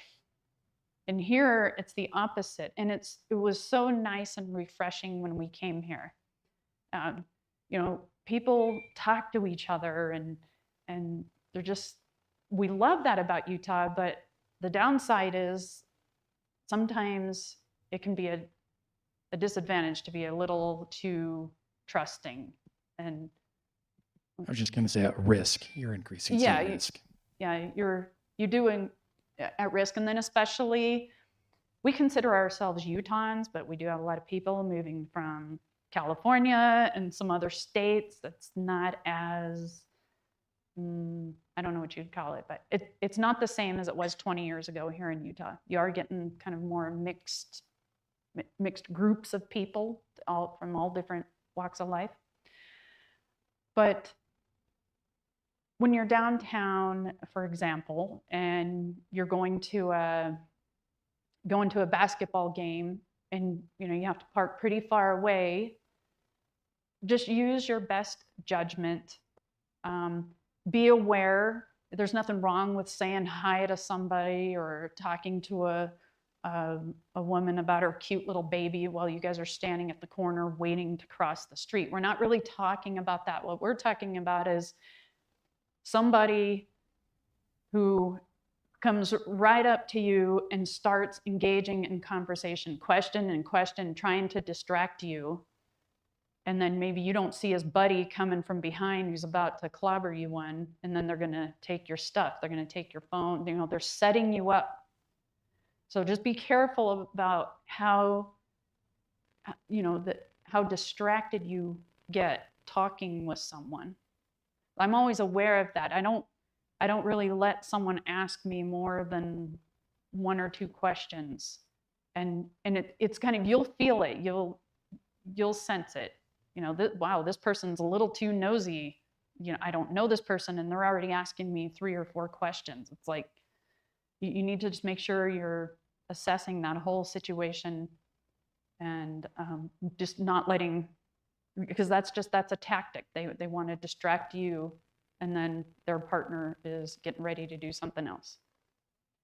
Keep walking and discourage conversation, which will lead to a confrontation. Always have a plan and be prepared in case you are attacked. Be aware of the knockout game. I don't know what the latest ones are, but this one was very popular for a long time. Yes, Marcelo, do you have? Oh. Oh, your microphone. Where is it? Is it on? I don't know. I wonder if it died. Okay, hold on. Also, I got that. Oh, yes. Okay, we're going to switch microphones. We'll come back to this really quick, but let's switch it. Oh, leave this just. Let's go ahead and test 1, 2. Check, check, check. Check, check. That's 1, 2. There. Like that, and you can leave it there because we'll switch. Oh, that's okay. Grab. Oh, sorry. That's okay. Okay. And by the way, while I'm up here, the funny thing about it is I lived in Brazil. When I lived in Brazil in 1989, I got an article in a magazine, I think, newspaper. They didn't have internet back then. And I was reading the top 10 most dangerous places in the world. And all of them were countries except for number 1 and number 3 were cities. And they were cities within Rio de Janeiro. Okay, so I'm in the first and third most dangerous place. And you walk by, you see dead people on the floor. You see the newspaper of the day for all the kids to see would show. I mean, I'm getting a little bit graphic here, but this is the reality of life. You would see the magazines, newspapers in the magazine banks. They walk in the street would show the gang killings from the night before, day before, with literally heads on sticks, and it would show you all these gruesome things happening in Brazil. And so a lot of us here, especially in Utah, think, oh, this could never happen here, right? We grew up in California, right? And there are some crazy things that happen in California. It's happening here in Utah. And people don't understand a couple things. I'm seeing, okay, a lot of people are coming over the border, and there's a lot of good families coming. So I'm not trying to be, racial or anything like that, but I'm starting to see some pretty bad people coming as well.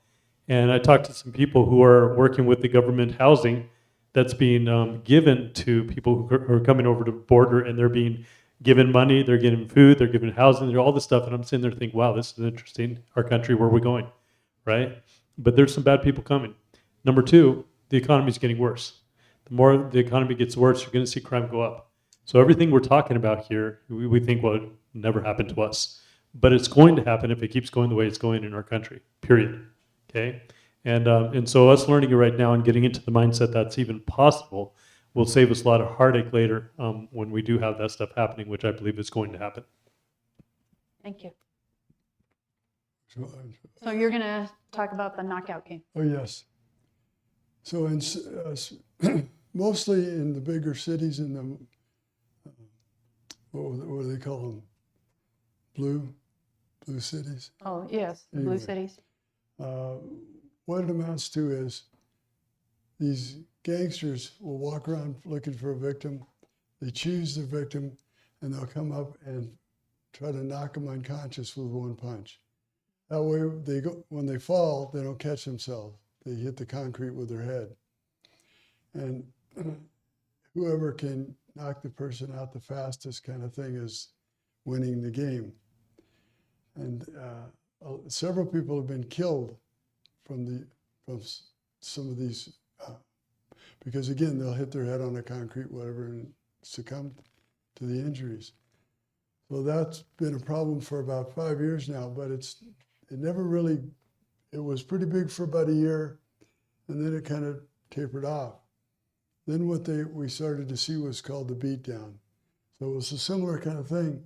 One person would hit somebody, knock them down, and then a whole group of little terrorists would come in and put the boots to them. The problem with a lot of these things, as far as defending yourself, is you don't, by the time you have a deadly force justification, can you still deliver it? You might be already unconscious and so on. Anyway, I think some of those have kind of faded away. We're not seeing as much, but they're still out there. And the way you avoid those is you don't ever allow a confrontation with someone on the street. Somebody tries to talk to you, you just keep walking. Stay away from them, keep walking, be prepared to defend yourself if you have to. The other thing I was going to tell was that this happened to me. And I got off work late. I was at a range, of course, training. And so I decided to stop and call home to my ex-wife and tell her I'm a couple hours late. So this is Paxton and Glen Oaks in in the San Fernando Valley. And what we have isn't really a phone booth. It's just a plate with a phone on it and little wings on the side, but there's not a booth as such. So anyway, so I'm at the phone and I'm calling, and I see a guy walking down the street coming from my left. He's got a watch cap pulled down, turtleneck pulled up, and he's wearing gloves with metal studs on the knuckles. It almost sounds like a cartoon, but this is a real deal. So anyway, so he sees me and he stops in his mid stride. He's walking and he sees me and he just like freezes in step. It was like you threw meat in a shark tank and the shark can't believe it. Mm-hmm. This guy's got, he's like, oh, he thought I'd been delivered to him, Anyway, so he stops, turns, and starts coming toward me. I said, hold on, I'm going to be robbed. I put the phone down, and he says, hey, man, what time is it? He stops a little ways back.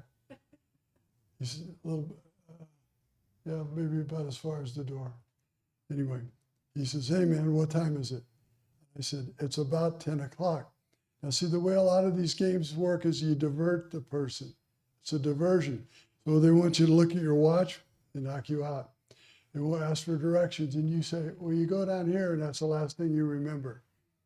Follow? So he wants me to look at my watch. So he says, what time is it? I said, it's about 10 o'clock. Well, that was the wrong answer. I was supposed to look at my watch. So I could see the wheels turning, and he's like, it's just like a cartoon. It's going, he's thinking, and all of a sudden he gets this little grin. Did the light bulb come up over his head? Yeah. And he says, no, man, exactly what time is it?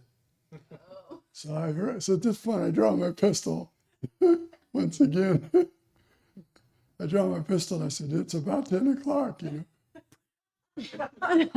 Last thing I saw was the bottom of his sneakers as he ran away. But again, element of surprise deterred that situation that could have ended very badly. But the big thing with all of these types of deals is you got to try and avoid the confrontation. Try to keep walking, try to keep moving, try not to get involved in any kind of conversation. Just try to keep your space. Space To be is- clear, you're not advising that we present a gun and brandish it to it. like the guy the solicitor and this guy here. I'm not telling you that's what you should do. In both of these cases, I'm in my division. I'm a working police officer, and this is where I work, in my division. So if the police were called, they would be my friends and allies. So it'd be a little different. Now, would I do that here? I'd probably handle it a little different. Yeah, and plus that was quite a few years ago. So just Yeah. things are different now. So yeah, disclaimer, we're not saying to do that. But these stories help you remember the content. Okay. So street robberies and the knockout game often start with, just like we talked about, how do I get to, well, you'll turn over there. What time is it? Got any spare change? Can you spare $1? Have you got a smoke? Do you have a light? Do you want to buy something? All these questions. Stolen property. And this is what that one thug wanted Larry to do.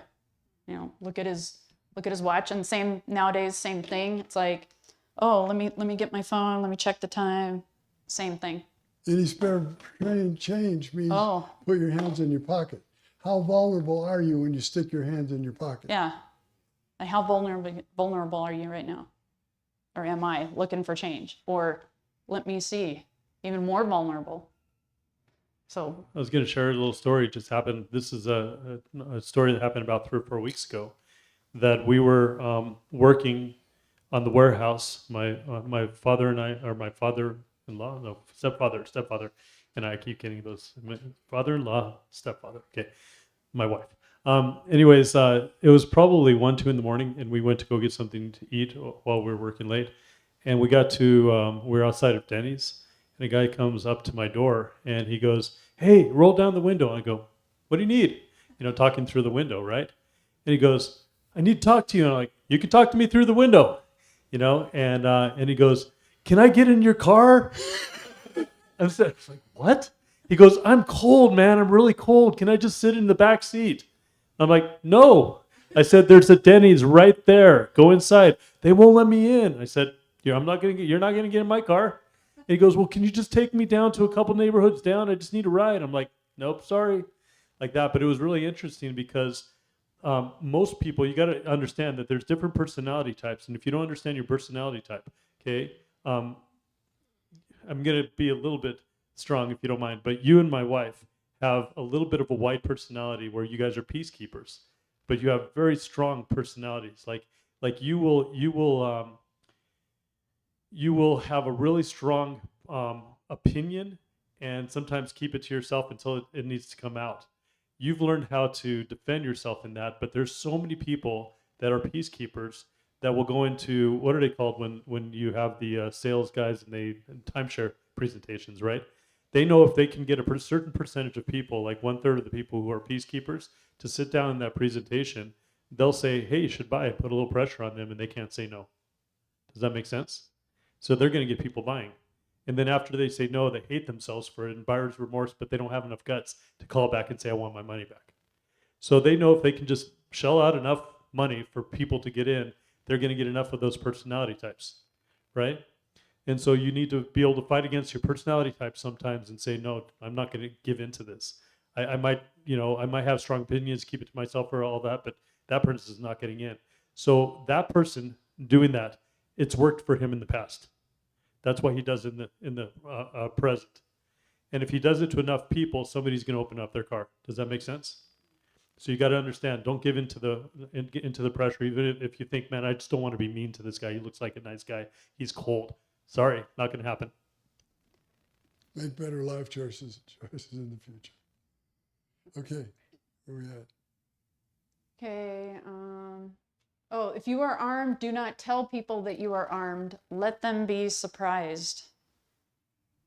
What are some other reasons you don't want to tell people that you're armed?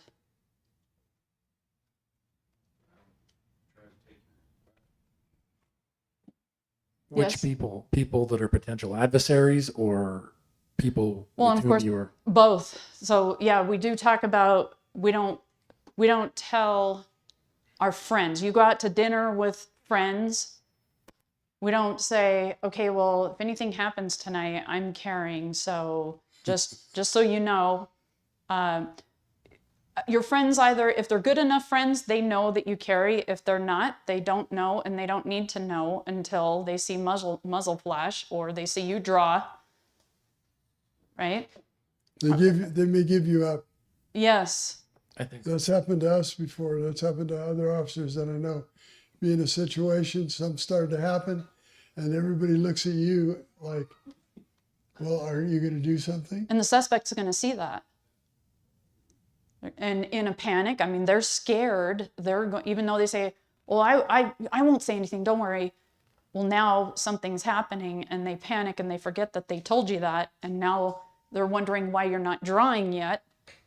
And you have one chance to do it, but it's not right now. This moment is not the time. And they're telling you, you have a gun. Why don't you draw the gun? So there's just all kinds of reasons. There was another, a police officer and his girlfriend went out to dinner one night, and the officer was being lazy and didn't want to carry his gun, so he told her, hey, put this in your purse. So, they're in this restaurant, something happens, and something's going down, and he wants his gun back, and she says, no, I'm not going to give it to you. What are you going to do? Yeah. What are you going to do? She starts questioning him and not giving him his gun. So, I mean, both made mistakes. It was his fault for giving it to her and just being lazy and not wanting to carry it. But that's one of the many reasons you don't tell people you're armed, and you don't have other people hold your gun and stuff like that. We talked about your friends may give you away. Do not show your cards and lose the advantage of surprise. If the suspect knows that you have a gun, then he's going to up his game. He's going to do something, and he's going to do plan B when, you know, he was maybe just going to do plan A, and then you still have the advantage. I always say he'll know I have a gun when he sees the muzzle flash. Otherwise, he should never know. You don't want to give it. It's kind of like you're playing poker with your cards face up on the table. Why would you do that? Don't. You know, you've got an ace in the hole. Why are you going to tell him about it? Is there a reason for open carry? What are the pros reasons to have open carry? Well, there are, for example, let's say we want to go for a hike up in the mountains and we want to carry a handgun for predator defense and survival or something like that. And you're carrying a very large gun, not your little concealed carry gun, maybe a big 44 or something like that. So it's get a lot more convenient to carry it in the open. It's a lot easier to draw these big guns from an open carry than it is from a concealed carry. So there are some reasons, but in general, we don't advocate open carry. Open carry has its serious downsides. Here again, here's kind of things happens. You get into an argument with somebody, he goes, calls the police and says, yeah, this guy pointed a gun at me. You never even took it out of the holster.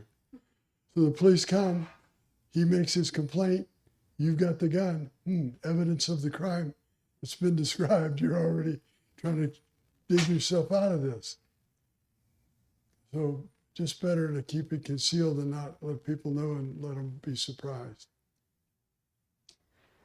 We'll just go through these really quickly. Always have a charged cell phone with you to call 911. We touched on it just a little bit earlier. Be very careful what you say when calling 911. It's recorded. And just depending on your situation and the totality of the circumstances. Well, let me just add one thing, and that is that people say, well, what I say to the operator or the police operator is can't be used against me because I haven't been admonished. You're wrong. That's all admissible evidence, right? That is all admissible. You call the police and you start making statements about what happened, that can be used against you, absolutely. Tell the police only enough to get them started in the right direction.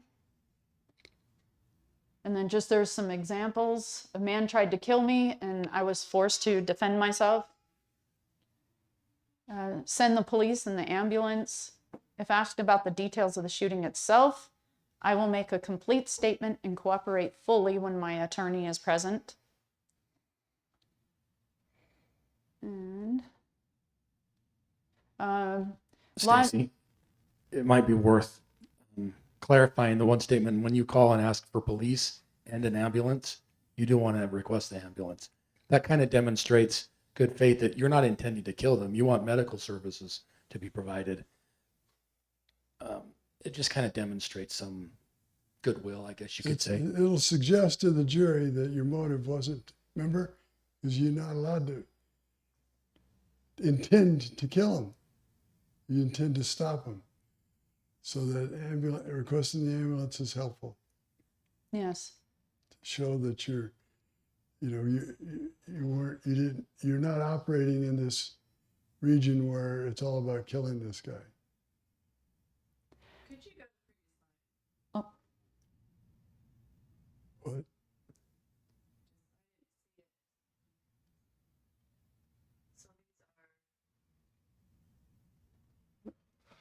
oh, just examples of what to say when you call 911. Okay. Now, law enforcement officials always tell you to never resist a criminal. Why? Why would they tell you that? They don't tell their police officers that. But why would they tell the citizens of South Jordan to never resist? Just give the criminal your car, give them your wallet, give them whatever they want. Any guesses as to why they would tell you that? Well, would you escalate the situation in resisting? Never Oh.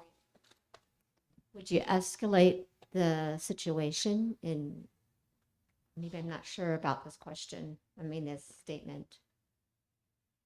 Well, so right here, they fear of being sued if you are injured while resisting. If you resist, if they tell you, okay, you know, if we have this rash of crimes going on, and if you find yourself a victim, we want you to fight and resist. Don't give them what they want, and you get killed in the process. Your family's going to come after the chief or whoever it was that made that statement and sue. It's all just CYA. But again, they're the officers. You must resist. You must fight. You don't resist and you get you and your partner seriously injured or killed, you'll probably lose your job. And there's another aspect of it. All government yes. power stems from dependence. The government wants us dependent. That's how they get power and budgets and money. So if they have a society that's well trained and armed, and then they say, we want another $20 million next year for our police department, maybe you're not so anxious to vote for that. So they want you dependent on them. Everybody see the connection? That's true all the way up the line. Government power all comes from dependence. And if you are independent, then they're not as powerful. So they will always tell you, don't resist a criminal, that's our job. So you are least likely to be injured if you resist with a firearm. Many people in the United States many civilians draw their guns and nothing goes beyond that. So, and we're not saying to draw when it's not necessary or draw anytime you get scared. That's not, you have to know the laws, the rules and the laws of your state on when you can draw legally and when not. But again, that most criminals don't expect private civilians to draw a weapon when needed. So, in that they didn't make plans that included that, and so usually they take off when that happens. But also, we don't count on that. I mean, that's the best case scenario once you find yourself a victim, and when it comes to the point that you have to draw, hopefully that's all you have to do. But we train for the worst case scenario. We don't just train for that. You train for the very worst case scenario, so then you can handle anything that comes your way. At least have a better chance at handling whatever comes your way. This last point here, you are least likely to be injured if you resist with a firearm. Professor John Lott from his book, More Guns, Less Crime. Yeah, that book's pretty old now. Yeah. Sorry, but the research is still valid. He did a lot of research. Yeah. Yeah. Okay. An armed society is a polite society. Items to carry at all times.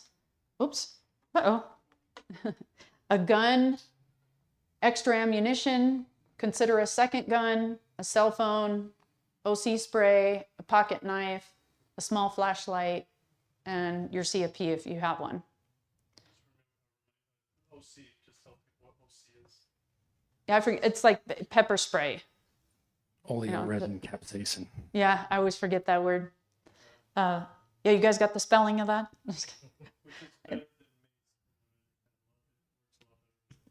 Yeah, they have a lot of different kinds, but what was I going to say? Oh, we always say 2 is 1, 1 is none.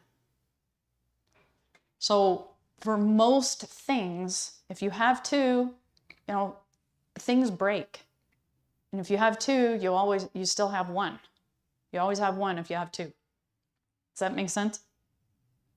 So especially, flashlights, batteries go dead. We have so many flashlights in our house, and every time we go to grab one, the battery's dead. But And let's see. Okay. Movies and TV shows.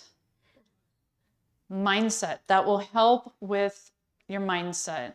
I know, here in Utah, a lot of people don't watch certain movies and stuff, but We talked about that this morning before oh, you came. did? Okay. So then I won't go over that. Okay. And did you name all these? Some. No, not all these. The movie Taken is a movie to learn about the principle of Ruthlessness. Ruthlessness. ruthlessness. If you want to see what ruthlessness looks like, watch the movie Taken, the original. Black Hawk Down, these are good military movies. We Were Soldiers.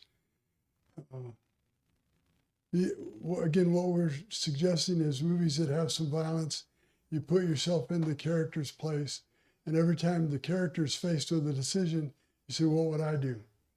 And you'd make a decision, and then you see how it turns out, especially if they're true stories. So there's a lot of things like that. I've talked about We Were Soldiers a number of times.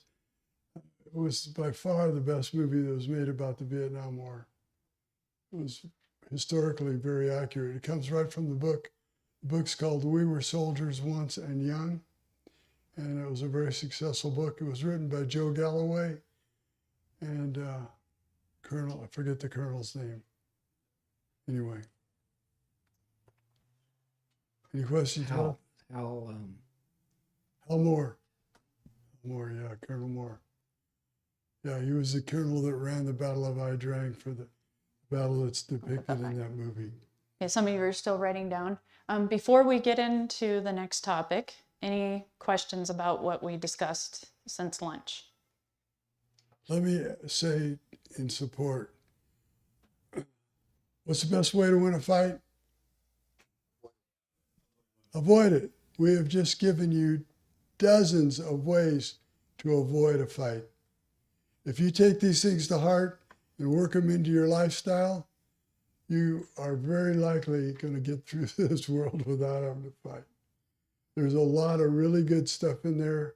And go back, go over your notes, think about it, and you'll probably come to appreciate that you can avoid a lot of problems, and there's a lot of information there to help you do just that. Okay, so let's take a short break. If you need to use the restroom, get up, walk around, because the next topic is marksmanship. Yeah, so let me say before we break, up to now, we're talking about how to avoid a fight, and everything has been stuff to don't do. Don't do this, don't do this, don't do this, don't do this. Now it all turns around.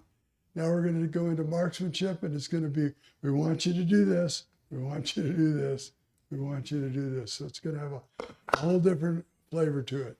So be ready, take a few notes, and we'll hit this hard. Yeah, and we're almost done for today. This is the hardest day. Just sitting there and listening to us lecture that's the hardest day. Tomorrow will be fun, but Wednesday and Thursday will be really fun. So, next Friday and Saturday. I'm thinking this 4-day class. Next Friday and Saturday. It'll be really fun. Ready? So we appreciate it. Right. Like I said, just, get up, walk around, get some fresh air, get a drink. Tracy, Yes. thank you guys for doing the 2 days, because for a lot of people, taking a whole week off is not easy to do. And you get a week break there, so that gives you time to digest for 2 days. Yes, there's advantages to both, for sure. For sure. Conserve the batteries just a tiny bit. Oh, yeah.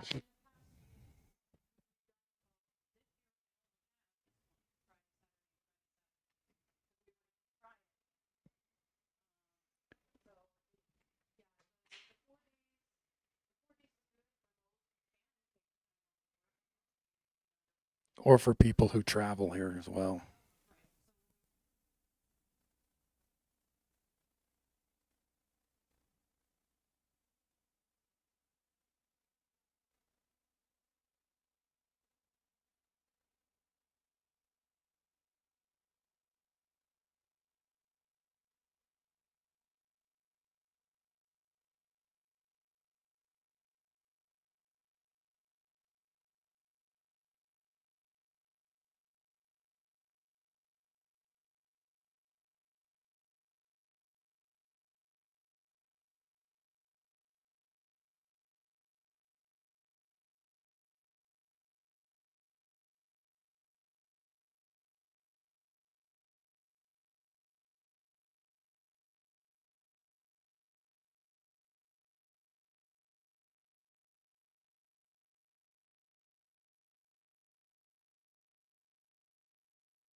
resisting, who's not resisting. we won't be able to get it.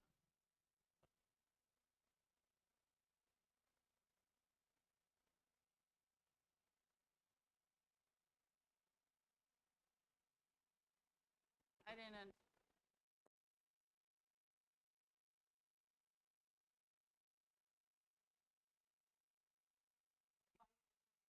Right. If you're working a convenience store or something and someone comes in to rob the establishment, they're going to say, don't try to resist, just let them take whatever.